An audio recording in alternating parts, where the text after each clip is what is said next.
కానీ ఎప్పుడైతే మనకు సంతోషం ఉండదో ఆ టైంలో కూడా మీరు మాతో మాట్లాడతారు కదా మా దుఃఖం ఉండదు.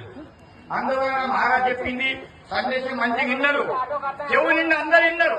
విన్నందుకు ఏమని ఏముందండి లాభం పొందుండి మీరు ఏది ఇక్కడ ఇంటి ఇక్కడ ఇస్తుందంటే లాభం లేదు.